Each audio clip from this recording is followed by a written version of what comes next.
Howler monkeys in the night, plantain, cassava, eros, waiting to be planted.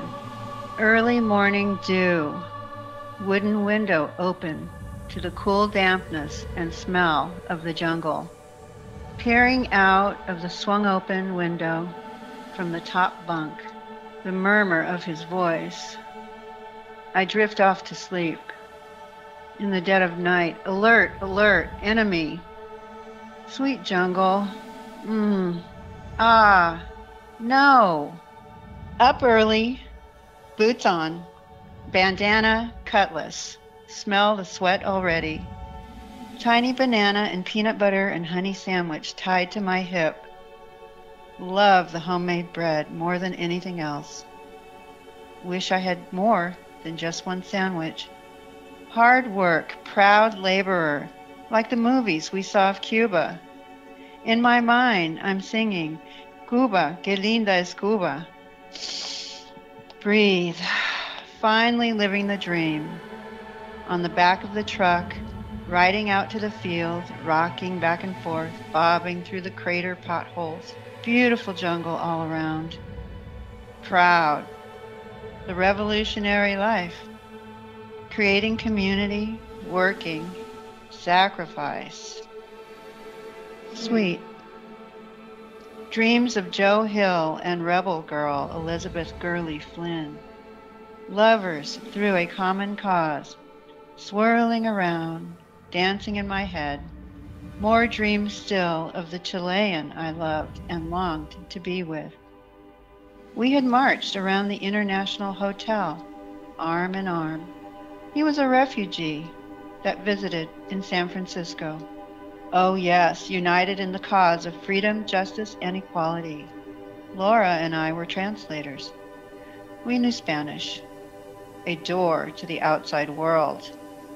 Uh-oh. Love not allowed. He's not a member. Besides, what's a good dedicated girl like you falling in love? Wrong. Riding along in the truck on our way to the fields, swaying and bobbing into the potholes. Switch. Earth, Wind, and Fire songs now going through my head. That's the way of the world. Reasons. Get away. What innocence, what sweetness, what purity, what beauty radiating in my heart, standing fully in desire of doing the best, to completely step up and be counted in a most magnificent cause. Dreams and hopes shine through a suspended self, searching, accepting this place where I've been taken, the space I now occupy. Life is hopeless out there in the world. I am here where I'm supposed to be, standing ready, giving, trusting, believing, and dying many, so many times. You're listening to Transmissions from Jonestown. This is episode 10. Thank you for letting me be myself. November 18th, 2018. 40 years ago tonight. The People's Temple gathered under the pavilion one last time. Father spoke on the microphone, urging them to comfort their children as poison was poured down their throats. The congressman is dead, and Father assured them that the GDF would be there any minute. People with guns and crossbows circled the perimeter of the pavilion, cutting off all possible escape routes. As children were led away from the vat, some seemed to stop like a watch, while others convulsed and frothed at the mouth. A deadly cocktail of cyanide, Valium, and chloral hydrate had been formulated to put the children to sleep before they began suffering. We laid it down. We got tired. As Father rambled on, children were laid in the grass. As they died, it became clear. This time, it wasn't a drill. A hysterical din rose from the head of the line. "Lay down your life with your child, but don't be this way," Father scolded. There was no way out. Everyone is dying around you. Everyone you ever knew. and there is no way out. The way the children are laying there now, I'd rather see them lay like that than to see them have to die like the Jews did, which was pitiful anyhow. And I'd just like to thank Dad for giving us life and also death. And I appreciate the fact, the way our children are going. Because, like Dad said, when they come in, what they're going to do to our children, they're going to massacre our children. And also the ones that they take captured, they're going to just let them grow up and be dummies like they want them to be. And not grow up to be associates like the one and only Jim Jones. So I'd like to thank Dad for the opportunity for letting Jonestown be not what it could be, but what Jonestown is. Thank you, Dad.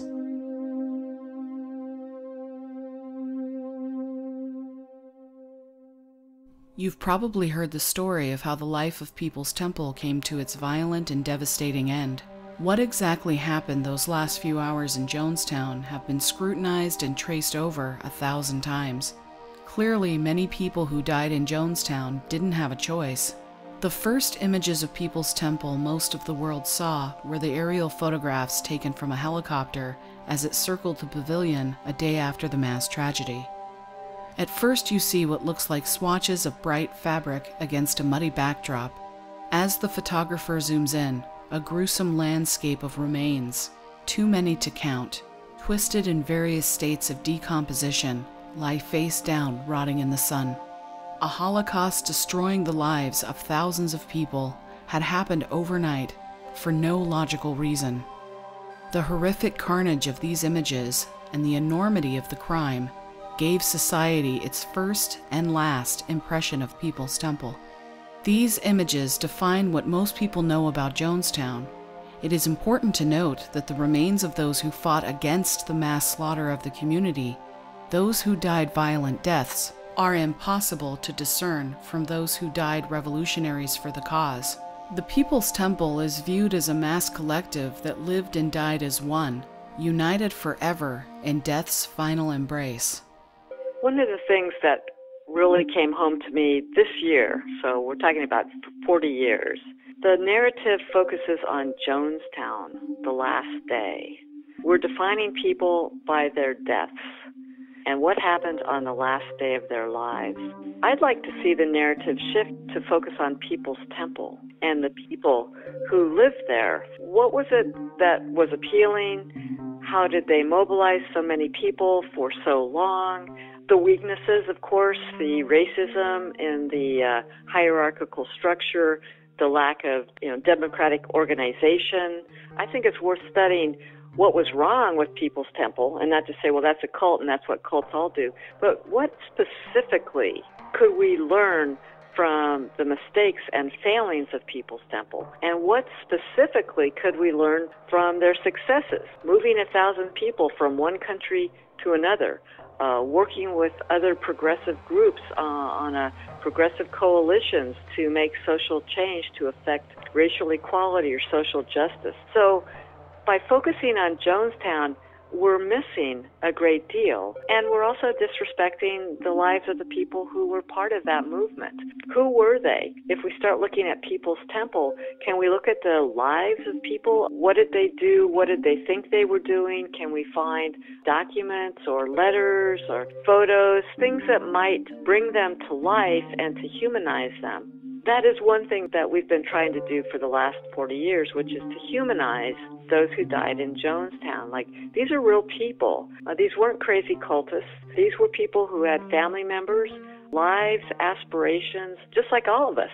And so what can we learn from what they were trying to accomplish? So that's what I'd like to see the narrative shift from Jonestown to People's Temple. I have interviewed several people who survived Jonestown and People's Temple, as well as researchers and scholars who have diligently fought to uncover the truth. Their insights and experiences allow us to explore the day-to-day life of People's Temple in order to truly understand the motivations and ideology of its people. We know how they died, but how did they live? So when Jim Jones started talking about the People's Temple Agricultural Project and the Promised Land, what did that symbolize to you? Freedom. We were going to a place where we would no longer be oppressed. We would have our own world. We would live together the same way we felt that we were living together in the States as one. Even though, it wasn't all communal as of yet, but like I said, we were a tight-knit congregation. He was leaning toward giving us that, for the rest of our life. That's what we thought. That's what we were told. That's what he taught. It was just the way he, the things that he said and how impressed, that everybody was looking for. So it was like, yeah, okay, we're getting ready to go to the Promised Land, and this is what he started calling the Promised Land. Every one of those people is so unique. Every one of those people had a dream. So easy to just think of everybody as a bunch of crazies, when really he painted that jungle as a paradise. That place was a hellhole. The people's what I have a good memory of. A lot of them were very good people. Of course, there were some yoo-hoos in there, but they were all good people. It wasn't like there was a bunch of maniacs. It was a facade of a church, but a lot of people even in it didn't know it. Well, I think the early days, the spiritual message was there. It was more of like going to church. The emphasis was on, of course, doing good works. And the message was kind of like integration, which was a big part of it, civil rights and integration and moving forward and living by the golden rule, so to speak. It's too easy to try to lump sum into what you think. I felt the most about the church because the church transformed over time. It wasn't always the same. It was a family. We were a family. There was less talk about end of the world and, how we were going to have to survive. We were on a mission. We were doing things that made sense. We worked on the farms together. We socialized together. Everything was done together, even though we were part of the civilized world, social world, but we were in our own world. I think that there were two very different things going on that were intricately intertwined. The motivation on the part of Jim and the motivation on the part of the people. Being in the middle of it, I don't think that you could readily see it. And it actually has taken me almost 40 years to unravel, enough to see it clearly. We all have our influences, and if people don't want to listen to two sides of a story, then they're brainwashed. If you were looking from the bottom up, you have a different view than if you were a trusted person who actually had a gun, or you were getting all these other things that the regular rank and file weren't, like chicken or toiletries or whatever. So it affects the way you look at things. And so I know when I came back, the people who had just been in the temple had one view, the people who had went and visited Jonestown had one view, the people in this, people who were actually there had another view. And I had my own view. I was shot and basically left for dead in the jungle. So my perspective is different because I almost lost my life. So I was much less forgiving. I just remember at the time that I never wanted to forget how it was. The memories do soften because they're not imminent, they're not right there. I feel like there's a bit of revisionist history being created in this 40th anniversary year. And that is that Jim Jones was a charlatan, and there was nothing ever genuine or authentic about People's Temple. That's simply not true. The members who were part of People's Temple believed in what they were doing, regardless of whether we think they were fooled by Jim Jones or not. In a way, that is irrelevant because they themselves were doing the work and doing the labor to create a new type of society, an interracial society, an egalitarian society. We can say, well, they didn't succeed, right, that they failed. But just because they failed doesn't mean that they did not make a good faith attempt to try to implement their ideals. I really reject the current revisionism which says, well, there was nothing ever genuine about People's Temple. It was all fake, it was all a fraud. I just don't think that that's true. I mean, How could you get people to make the extraordinary sacrifices that they made if they did not believe in what they were doing? It is an indictment of our society that even when people began to see Jim going crazy, that they continued to hope on hope that he could still do some good in the world, because everywhere else they looked, they saw craziness and insanity that seemed to even be worse. We all know so much about Jim Jones. Like, we know who he screwed, who he didn't, what color his underwear, what he ate for breakfast, and yet 917 other people died that day. Not only do we not know about them, but people just diss them, like saying, oh yeah, they were like sheep being led to slaughter. I mean, instead of saying they were like the best and the brightest, the most willing to make this huge leap to make the world better, people who were willing to make these sacrifices even before they lost their lives, and to have them dissed or put down like just appalling. Jonestown was not born on November 18th, 1978, and did not die on November 18th, 1978. People joined the temple for different reasons. Jim Jones and the movement appealed to devout Christians and atheists alike, while also nurturing spiritualist values and practices. Every member of People's Temple had a common goal: to improve society through selfless acts, focusing the energy of the group towards creating a brighter tomorrow. In the beginning, the church and its message had something for everyone. Inside People's Temple, I was an atheist, and so I wasn't sure that it was going to be my path was going to take me to People's Temple. So in the beginning, I wasn't sure. I thought it was a wonderful place. I just wasn't sure it was for me. I explained Jim as being, the quote from the Bible that he used a lot, but really he lived his life by, is he wanted to be all things to all people.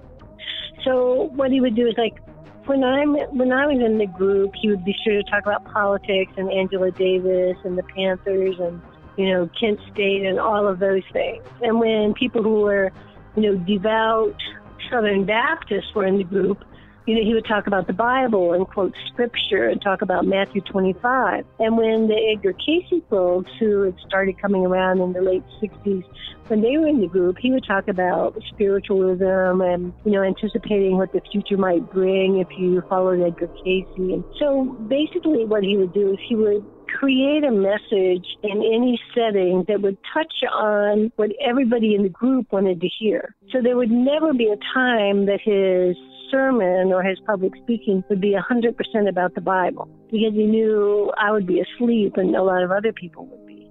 So he would talk about politics, he would talk about leaders, he would talk about Dennis Banks, he would talk about religion, he would talk about education, he would talk about rights for minorities. He would talk about everything in every setting so that everybody felt that he was kind of on their wavelength for their issues. We were all so happy, and we just felt so motivated. I mean, we thought that this guy was just awesome. I mean, he wanted what we thought was the best for us. And it's like in church, you build disciplers. Well, he was like building revolutionaries. I think initially I thought it was much more spiritual than it was, because it was basically a political organization with a religious front. I trusted that what was happening around me was true and real. Whether or not it was real, just the intense excitement and passion alone was enough to kind of buoy you up into believing in miraculous possibilities and that unusual and abnormal things were possible. When I first came into the church, there was this security check on me, in a way, like to try to figure me out. This gal asks me, how do you see Jim? Do you see him as God? Do you see him as Lenin? And I refused to fall into the trap with the answer. And I said, because what they were looking for was clear, and there was no way to escape in this moment. And I said, I do not see him as God. I do not see him as Lenin. I said, I see him embracing totality. So you could say I see him as totality. Over the last 40 years, those who survived People's Temple have tried to come to terms with their grief and, alongside the rest of the world, understand why Jonestown happened. Even those who were there and worked closely with Jim Jones and Temple leadership found out after the mass tragedy that they had only been told bits and pieces of the whole story. So many questions still linger in the minds of even those who were there in those final hours in Jonestown. Yeah, well, one of the biggest challenges with the temple is the thousands of people that were involved. There's all these thousands of different stories. So, and especially learning after the fact about the temple is the fact that not everybody knew everything, and we all had our own truths. Everyone thought there was this mass collective consciousness, and it was the furthest thing from the truth. It was very much manipulative and segregated, and people were told what they wanted to hear to keep them moving forward and to do what they keep them in line. And it was very well orchestrated. The ends justified the means? Not really, because the goal for many people was not necessarily about Jim Jones, but about the work. And there's certainly people there idolizing Jim. No doubt about it. But for most people the people I hang out with and the people of my age group, it really was about the social action and the good and making change, which was something the temple was doing. So the thing is, though, I still remember after the fact and talking to people, and we all knew different things that happened that others didn't know. But, everybody was too paranoid to talk to each other about it. Well, any questions I had would probably be about CIA involvement, what level of CIA involvement there was, both in the embassy and any connection that Jim Jones had in his past in Brazil. I think that every year there is a deeper understanding within myself as to what happened. There is clarity. The bigger questions have really, for me, been answered. The biggest question is, how can something like that happen? Yeah. And I feel like I do understand how something like that could happen. People everywhere, humans, are vulnerable in the sense of the need to belong, the need to have meaning. We're very malleable as well. There's just, I think, an ongoing understanding of, as I said, what it means to be human, what it entails living together in groups in society, and what does truly healthy living look like with one another. It is impossible to imagine what it was like to lose so many friends and family members in the span of one day. For some, there was nothing to go back to in the United States. For others who grew up in the temple, the world of their childhood was gone. Who did you lose in Jonestown? I lost me. Everything that composed of my childhood, my life, was gone in an instant. And it wasn't just the people. It was the experiences, as if they never existed, as if my childhood didn't exist.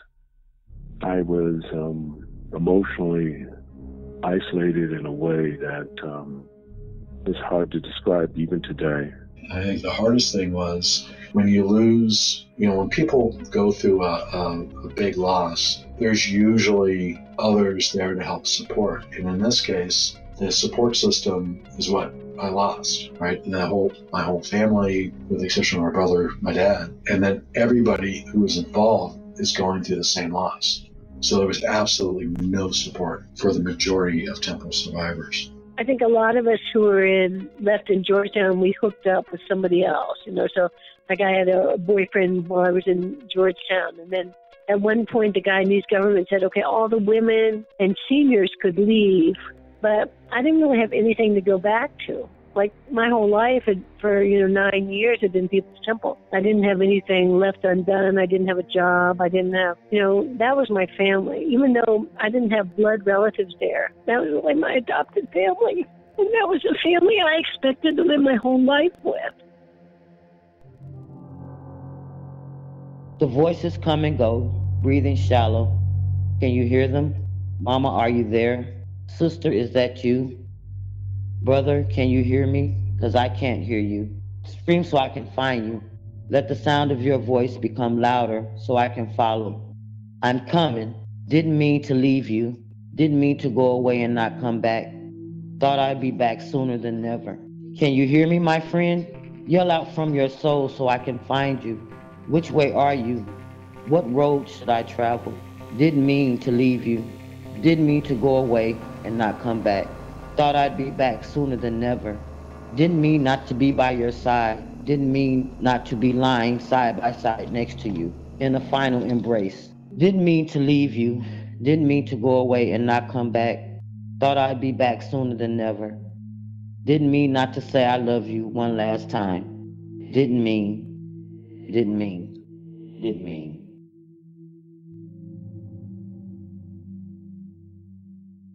Tommy Fazo Washington grew up in San Francisco with his mother Sammy L. Jones and his brother Marco.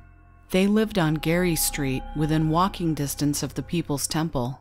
In 1969, when Tommy Washington was about 4 years old, his family joined the temple. Tommy remembers the temple as it was expanding from Redwood Valley into San Francisco. Initially, it was a beautiful thing. He used to take in homeless people, feed them, clothe them, give them room and board. He would even give allowance to some of the people, to the people in the church. He used to, the senior citizens, he used to take them in, pay for their medical bill, give them a place to stay, feed them. It was really like a community church, and that's what I think drew all of the people in from different walks of life.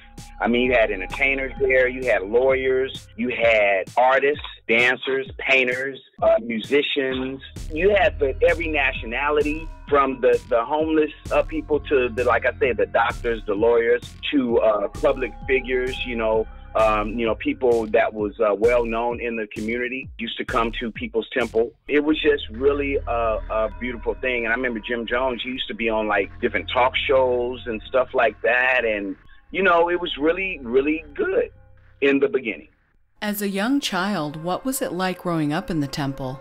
For me as a kid, a lot of it was really fun in the early days of the People's Temple. I remember in Redwood Valley, we were at service down there, and I remember it snowed down there a couple of times. I remember playing in the snow out in front of the church. The other thing I remember is just all of the concession stands and Mom just having the best concession stand there, like the best food. I remember us taking bus trips. One bus trip in particular, I remember we went to the White House. We would travel from Redwood Valley to San Francisco. Man, look, this is what happened to me. We went to Disneyland one year. The whole church, like I said, it was a beautiful thing. We would take trips to places, and it was wonderful. So we took a trip to Disneyland. Casey and the Sunshine Band was up there playing.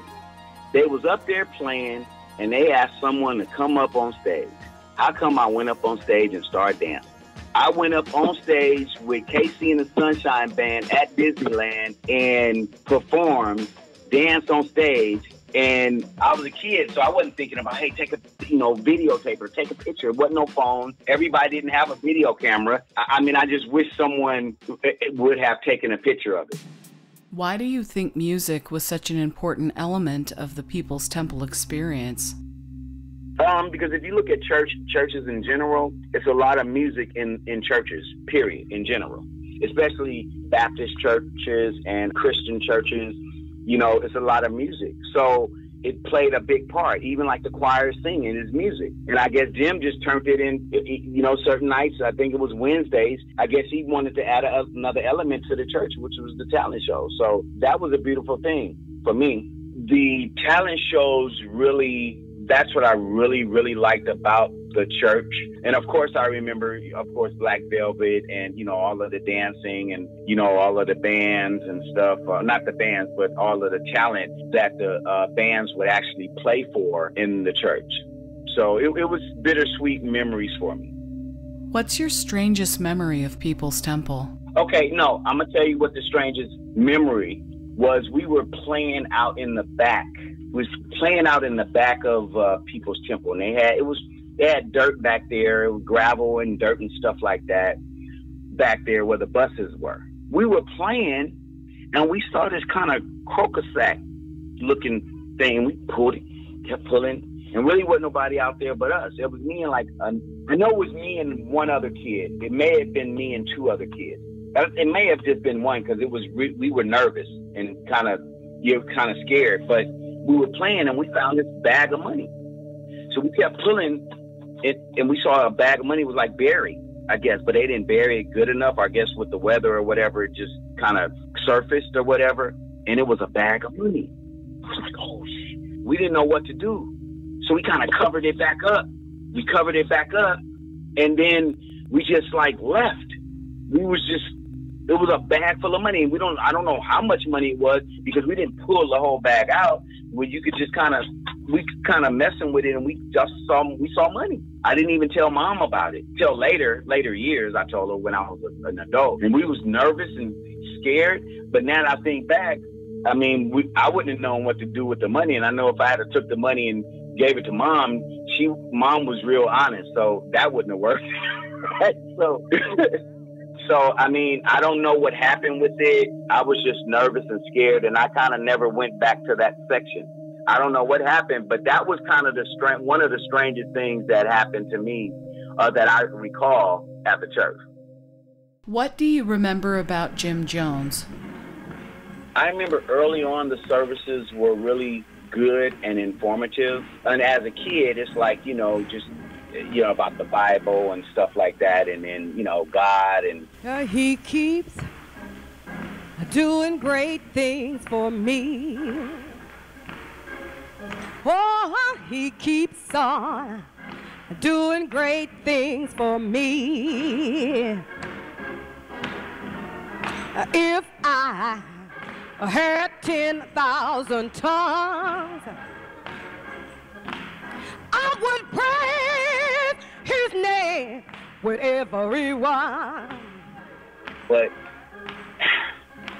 one day, I mean, it just turned, it flipped. And then I remember Jim calling himself God. I remember doing a lot of the services, he would have these fake healings. For example, I'm in the audience, I got my crutches. This was his way of reassuring everyone that he was God, that he had powers. So he would just, off the top of the head, call someone. Let's say, for example, he called my name, Tommy Washington. From my understanding, I see that you are crippled. You can't walk. You had an injury. He would start breaking down things like that. And then the person would stand up with their crutches.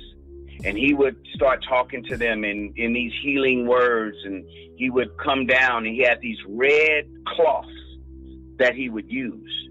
So he would come down, and he would place his hand upon the person and say these words, and then push him in the forehead, and then they would start shaking and stuff, and then all of a sudden they would get up with their crutches, and then they'll let their crutches go, and then they run around the church. And people would be, hallelujah, praise him. I remember one time he was supposed to have removed cancer from someone.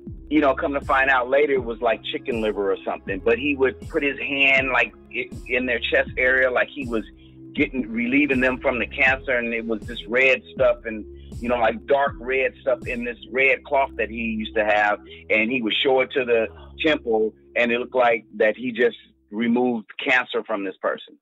The doctors had gave me up, and I had cancer at the brain. The Christ that's working through Pastor Jim Jones healed me of cancer at the brain. The same Christ is working through Pastor Jim Jones. He healed me of cancer, helped me to go down and pass the cancer. That same Christ is working through Pastor Jim Jones. Have saved me of many heart attacks, many strokes, saved my daughter from being raped. And I am very grateful for the Christ is working through Pastor Jim Jones, working miracle worker.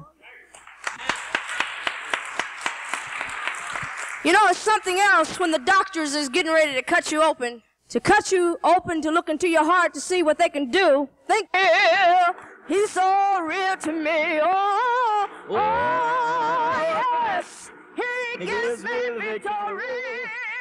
So many people doubt him. During that time, I started being skeptical. And this is what turned me off. It was a couple of things. At one service in particular, he took the Bible and he threw it in the middle of the floor, as if to say, I'm God, I'm the only God, and threw the Bible in the middle of the floor. And when he did that, I was like, in my mind, why would he do that? And so I started looking at him a little different. Mind you, I'm a kid though. So I'm looking at him different, and I'm like really observing him and the people around him. So I would notice some of the people that was around him, how they would act, and the expressions on their face when he would do certain things. And I could tell some people were just kind of like, you know, he's doing what he do. Meaning that almost like, I know it's fake, but this is part of my job, so I have to go along with it. You know, the way they would move, the way some of the people would move, and what I mean by that, just the way they acted and the things that they did. And, you know, they did every little thing that Jim told them to do, almost like they were scared of me. One instance, when my god brother passed away. Now, mind you, he used to say he was God. And so me as a little kid, I'm thinking, okay, my god brother passed away. Jim can do something about this. Bruce and Billy was, you know, kind of like my big brothers and stuff like that. I mean, I would, you know, go every time I would go over there, I would look for them and, you know, kind of hang out with them. But Bruce, Beverly's son, did security for Jim. Yeah, Bruce and Billy Oliver and their mother, their name was Beverly Oliver. So at this particular moment, when you walk up the stairs, you make a left. It was like a doorway right there where security would be. Well, that doorway was to the stage, to the pulpit. So you could walk up to the pulpit and Jim would be right there on the pulpit. If he was up there, he would be right there on the pulpit. Bruce was doing security that night. I told him I wanted to talk to Jim. So he went and talked to Jim and whatnot. He came back and he told me to go up. When I went up the stairs, he was sitting on the pulpit on a chair looking down at me with these Elvis Presley looking glasses on. I just remember that look. But he had these Elvis Presley looking glasses on and his eyes was like wide, like extra wide. Like, you know how you wake up or you surprised or something, you looking like, whoa, are you trying to get something out of you? His eyes was really open wide and like his pupils looked like they were, I don't know, it just looked really weird. Come to find out later, he was on drugs and I didn't know that at the time, but he was probably high on cocaine or something. But it looked like he was on something. So I talked to him and I told him, I said, my god brother Victor died. Can you bring him back? Now, mind you, he's pulling cancer out of people. He's healing people in wheelchairs, on crutches. They getting up running around the church. And so I'm thinking, you know, okay, he's a miracle. This guy can, you know, perform miracles. Can he bring my god brother back? He told me he could. He said he could. I remember these words like it was yesterday. He said, I can only prevent. I can't bring them back. I was distraught and disappointed. And from that day forward, nobody in the temple could tell me anything. I didn't believe in Jim no more. I didn't want to go to church no more. I was just there because Mom was there. And I remember we took this trip, this bus trip, and we would take these pit stops, like rest stops. You know, all the buses would stop. The people who had concession stands, they would pull out a table and just put some food out for people to buy or whatnot. And we would rest for about an hour or something. So I said, okay, I'm going to test Jim. He's supposed to be God. That means he knows everything. I walked down to one of the other concession stands, and, you know, I'm grown now, I can say it. I stole some candy from them. And Jim was right over, like, maybe 15 feet away from me. Like, I could see him talking to the people. And I stole these candy bars and went on about my business, got back on the bus when it was time to go. Now, mind you, I'm nervous. I do remember we was on our way to L.A. because I remember we was at the L.A. service and I was nervous because he would call people out in the church and it kind of embarrassed them. but he would call them out when there was some things he wanted to say to him or something like that, right? So I thought he was going to call me out in LA. He didn't. When we got back to San Francisco, he didn't. The next service, he didn't. The next and the next and the next and the next and the next, he never called me up. So then I knew he was phony. So then from that point on, I lost even more respect for him and the church. So I knew he was just a fraud at that point. But I was a kid, wasn't nobody going to listen to me. But I just did what I wanted to do at that point, and they would go tell my mom. My mom was the only person who could tell me to stop doing what I was doing. I didn't listen to nobody else. What happened if you broke the rules? They had this big, like a row. You know how, you row the boat? So it was a smaller version of that, a piece of wood. And so they would take these children up there, lay them across their lap, and hit them with this paddle. They called it a paddle. They would hit them with this paddle. And they did me with that like that one time. So I forgot what I did because I told you I stopped listening to them. And so they got me up there and they spanked me. But I was one of those kids that my emotions ran through my body, so to speak. So while they was up there spanking me, it was just making me mad. I wasn't like crying. It was like kind of pissing me off. Like, hurry up and finish this. I'm going to still do what I want to do. How did your mom feel about that? She didn't like it. She didn't like it. I remember he called mom up there on the podium one time, up on stage, and was talking about I wasn't going to be anything, and I wasn't, why did she still deal with me? Why did she still keep me? Basically trying to tell her to get rid of me. And I don't know if it was to get rid of me to come stay at the church, because I know he was trying to get me and Marco to stay at the church in the community, but mom wouldn't allow it. So mom stood her ground and was like, that's my son. I'm the only person he has, and I'm not going to get rid of him. And she just stood her ground with him. She was like one of the strongest women that I know. Like, she was the mom and the dad and the uncle and she was everything, right? So she stood up to him anytime anything was, she wouldn't back down. Even when they told her that, they wanted me to come stay at the church, she said, no, why would I send my son to come stay at the church when he has a home here? No, it's not going to happen. So it never happened. That's how I didn't end up in the church. And partly why I didn't end up going to Guyana, because he couldn't control mom. When Tommy Washington talks about his best memories of People's Temple, he talks about Charles Marshall and Black Velvet. Black Velvet was a synchronized dance group formed by Temple members in San Francisco. Disillusioned by Jim Jones, Tommy Washington found inspiration on stage between services. So I used to watch a lot of sci-fi movies. Lost in Space, The Day the Earth Stood Still, Buck Rogers, all of those kind of sci-fi movies. Well, the technology back then wasn't like it is now. So you could kind of see the robots moving with these silver costumes on. When they turn their neck, you could see like the leather puckle a little bit. So you could tell it was like, they wasn't real robots, but the illusion of them being robots, like what they were supposed to be, it was supposed to portray to the viewing audience, we took it at face value. Okay, they're robots. So I would see how they would move and they would look around, and even the 7 Voyages of Sinbad, the way it was animated, it was just so amazing to me. So I started mimicking what they were doing to music. I would look at it and I would just kind of do it to the music. That was my first experience to the dance, so to speak. But then when I really saw a group actually do it like that was Black Velvet. They used to have these white tuxedos on with these canes and these top hats, and they would be up there stepping and killing it. Then they would go out solo, right? And they all had a different style. But boy, when Charles Marshall came out, that was the show stopper. He had showmanship, he had charisma, everything about him was just fly. So the way he would hit, when I say hit, the way he would pop, right? It was so hard, his hat was shaped. And he moved so much like a robot, you actually thought he was a robot. He looked so unhuman the way he would move. It was so unhuman but rhythmic at the same time, because he was rhythmically moving to the music as a robot. And so when I started looking at Charles Marshall, I said, I want to move like that. And this is what sealed it for me. Charles Marshall was on stage. Now, mind you, you have the stage, you have the floor with people sitting on the floor, which goes all the way back to the back of the temple. Then you have the balcony, which is, of course, above the crowd that's sitting on the floor. Charles Marshall is way up on the stage.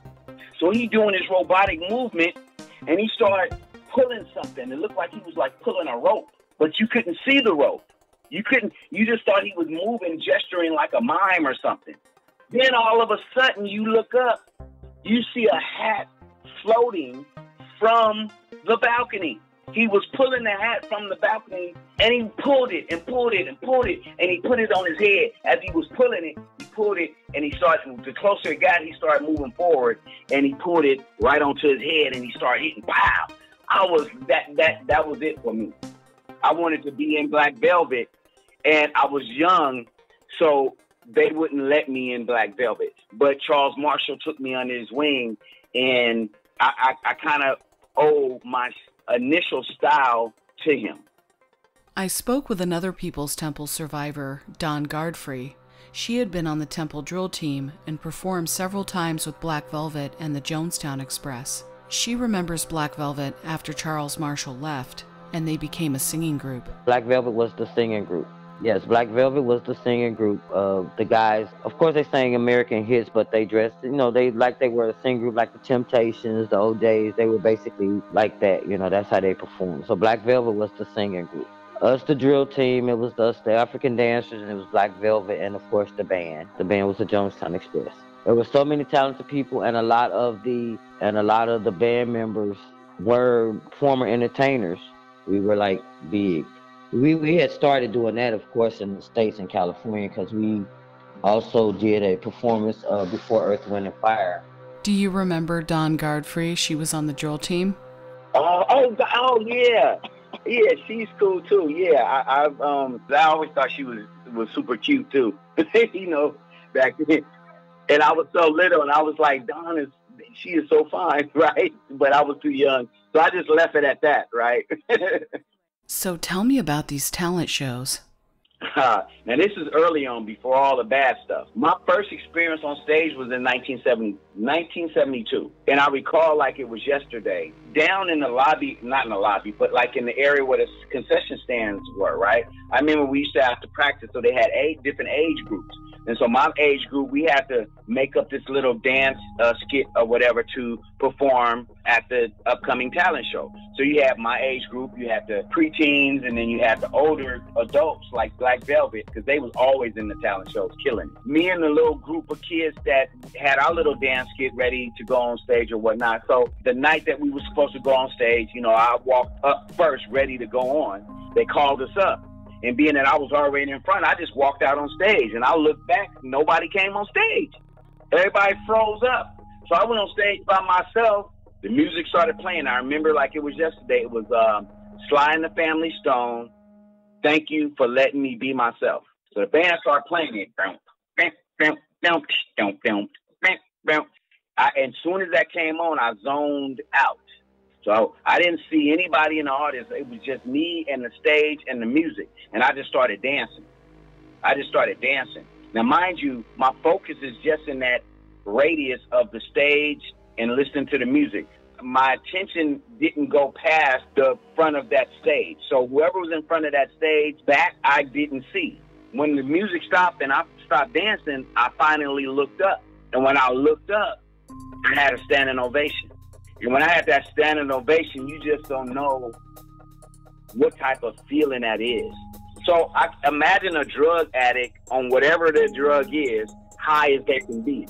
That's how I felt, almost like I was floating on cloud 9, because they actually stood up, everybody, and clapped for me like, yay.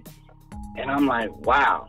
And I didn't know, 40-something years later, I would still be dancing and judging and performing at a high level. And not just performing, still teaching dance throughout the world. From that day, it was just incredible. It was just incredible. That whole experience kind of defined me as a dancer and put a stamp on People's Temple for me as part of my life. You know, if I didn't have the dance aspect of People's Temple, I wouldn't probably even be talking about it. Tommy Washington is a successful dancer, choreographer, and teacher who has worked with Usher and Justin Bieber. What he took away from his experiences growing up in the temple inspired him to dedicate his life to his passion. Tommy, along with his dance group Media Sirkus, continues to redefine the world of modern dance and share their talents globally. What do you remember about when you started hearing about Jonestown? Jim would be gone.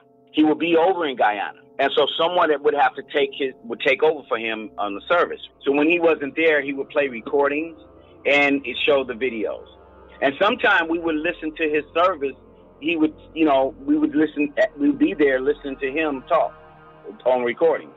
They had this, they have this portable projector in the middle of the floor so everybody could see, right?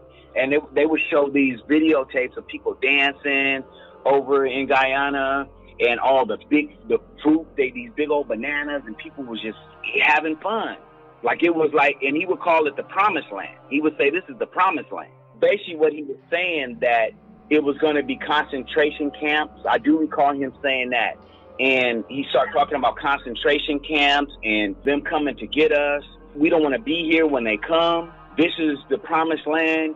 You'll be taken care of over there. It's beautiful. And everybody over there, even the testimonies was just, you know, it's wonderful to be here. We love it here. And then they would show videos of people cooking. You see all the good food and stuff like that. You'd be like, wow, I want to go live over there. So I was just looking at it like, wow, that would be nice. I would like to go over there.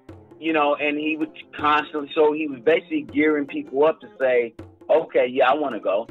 So then when it was time for everybody to go, people was already groomed and ready to go.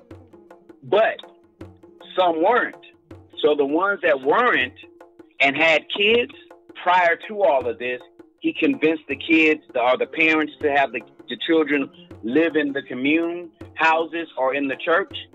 Those were the first ones to go. A lot of these adults turned over their house deeds, everything to Jim. They did whatever Jim said. So if Jim said that they were going to take the kids over to Guyana or whatever, they would let them go. But they probably under the assumption that their kids are going to come back. But Jim had no intentions of the children coming back. So then what? You get the parents to go over there to try to get their kids, and you don't let them back.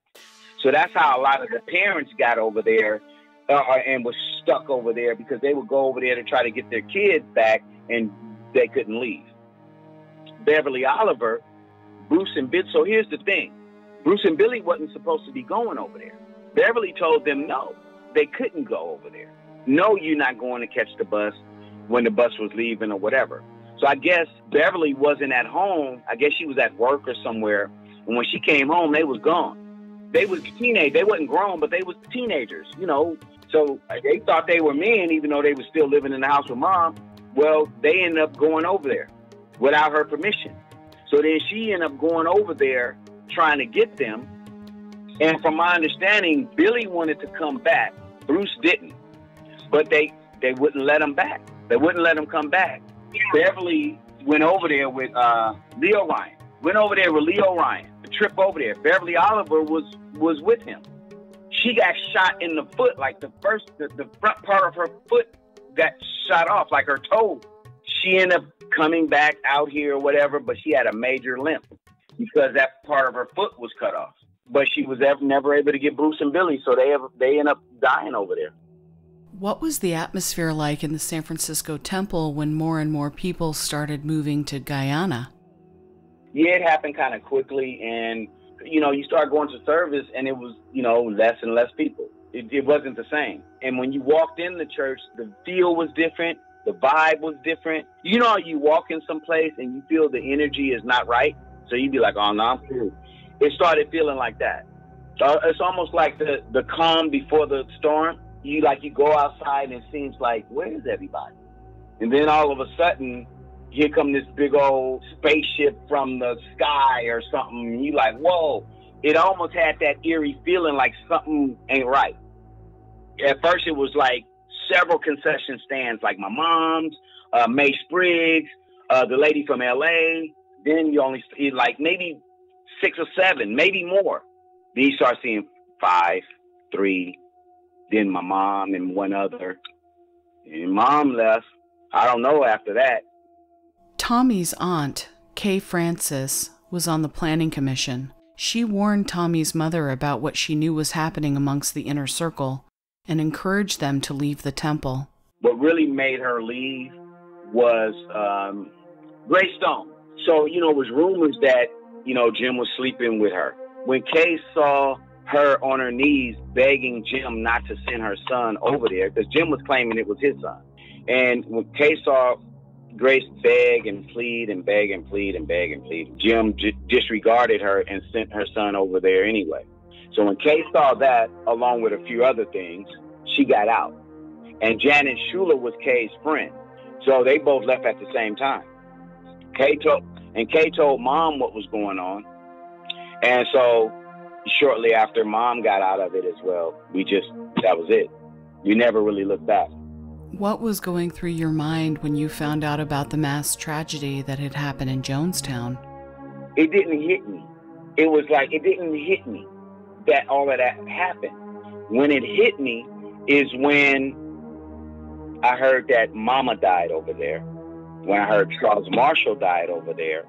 When I heard my brother Tony died over there, and I didn't even know he was my brother. So Charles Marshall of Black Velvet died in Jonestown? But yeah, you got to understand, when I heard that he died over there, him and I think his brother was named Mark, his older brother. He died over there. And I think he was in the early Black Velvet, if I recall correctly, because I have a picture of them, and his brother was in there too. It was in Black Velvet. His sister, Mark, Charles, and his sister, they died in Jonestown. Tommy lost Georgia Lacey, otherwise known as Big Mama, her 2 adopted children, Black Velvet, and countless friends in the Jonestown massacre. I asked him why he thought it happened. I didn't think a whole lot of it in the aspect of him doing what he did. Just what happened to all the people over there I was more distraught about that than, oh, I'm surprised that Jim did that. Once I heard it, I'm like, okay, it makes sense. I started reverting back to him throwing the Bible in the middle of the floor saying he was God. All that started rewinding in my head. I'm like, oh, okay. And then I started putting 2 and 2 together. All that was a ploy at the end to get everybody over there. Once he caved in, so to speak, where everyone out here started knowing what he was doing, what he had going on, the legal stuff that he was doing, and so on and so forth, that they was closing in on him, and he had to do what he had to do, I guess what he thought he had to do. And some people went willingly and some didn't. Basically, all of that, all those recordings, all of the videos was prepping everyone to get over to Guyana so he can control everyone. Tommy Washington's story is an inspiring reminder to always question the motives and sincerity of leadership, and to believe in yourself and trust your feelings. On the next season of Transmissions from Jonestown. Greetings to everyone. I'm David Wise. I was in People's Temple from 71 after graduating high school and leaving out of Texas to about late 76. But in the course of me defining who I am, I'm a guy that believed in social change before I ran into the People's Temple. And I'm a guy that was the pastor of the Los Angeles church. He picked me because I was sincere, the staff thought, and because I was very dedicated. I was on stage wearing my pastor's robe. He had a pastor's robe on, and he began the meeting with United Forever. And everyone was holding their fist up in the air, the solidarity symbol, and singing the beautiful words of United Forever. And so Jim had someone come out of the back, the sliding door going to the back behind the stage there in Los Angeles, and said, "You've got an important phone call." Anyway, he motioned to me to come over and stand behind the pulpit and continue leading the song. United forever in friendship and labor, this mighty nation shall ever endure. This great socialist people will live through the ages, a dream of our people, our fortress secure. Long live this socialist motherland. It was built by the people's working hand. Long live the people, united and free. Long live this socialist dream. So I stood behind the pulpit and I had my hand raised up in the air and I was continuing the song, and he came out from the back right about the time I hit the high note. And he stood in the doorway rather than coming right out. It set him aback for a bit, you know. And then when I hit the high note, I knew that I was hitting the high note higher than he hit it. But people are being trained to all but worship his singing ability as he did himself. You know, there was a problem with my adult male voice sounding like Jim's. We were shooting very high. We had no idea the fall would be so far.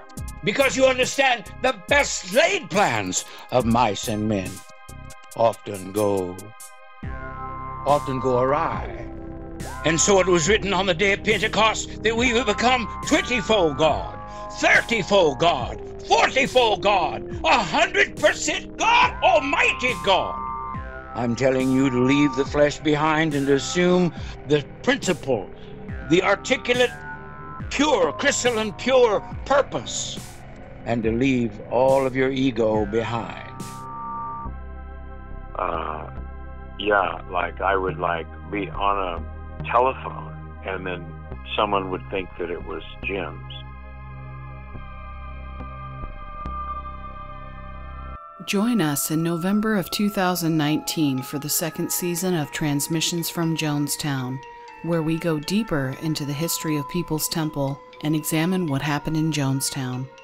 The Attention Span Recovery Project would like to thank Jordan Vilchez for her poem Sweet, and Dawn Gardfrey for her poem entitled Didn't Mean. Additionally, we would like to thank the Jonestown Institute, Rebecca Moore, Fielding McGehee, Thomas Beikman, David Wise, Vera Washington, Thomas Imes, Vernon Gosney, Mike Carter, Laura Johnston Kohl, Denise Davenport Fabrizio, and Tommy Fazo Washington for participating in this program. End transmission. And you didn't finish your song. Always. Bob, that was the wrong way. That was the wrong way. It's on. What? It's the wrong way. It's on. It's the wrong way. It's the right way. It's on. Sing. Are you going to sing a song for Jim? Look. It ain't on. It ain't on. It's on. See this going around? It's on. You're supposed to be singing. On these, all mayors. Is it on? It's on. Come on, it's on. Leave it alone. Let me hear it. You got to sing first before you hear it. Now sing, and then we'll hear it. Oh, man. I thank you, Jim. I thank you, Jim, to be here. It ain't on. It's on. It's on. Sing. See, it's going around. It's on. Sing. You forgot the welcome. Say welcome. Welcome.